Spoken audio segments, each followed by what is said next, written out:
राज्यात काही भागात पावसाची हजेरी सुरूच आहे, तर काही भागात मात्र शेतकरी आजही जोरदार पावसाची प्रतीक्षा करत आहेत।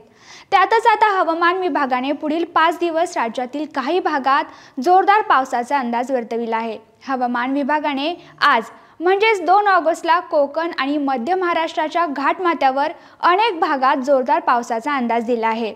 तर विदर्भ आणि मराठवाड्यातीलही काही भागात जोरदार पावसाचे संकेत आहेत, तर इतर भागात हलक्या ते मध्यम सरी पडतील असा अंदाज वर्तविण्यात आला आहे।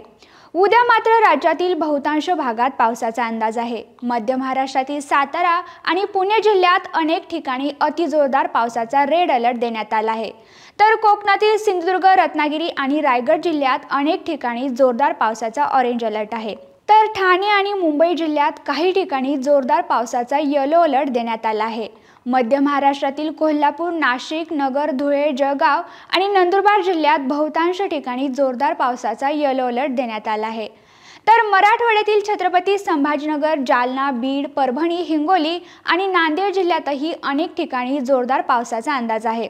विदर्भातील बुलढाणा, अकोला, वाशिम, यवतमाळ, अमरावती, नागपूर, वर्धा, गडचिरोली, भंडारा आणि गोंदिया जिल्ह्यात अनेक ठिकाणी जोरदार पावसाचा अंदाज वर्तविण्यात आला आहे।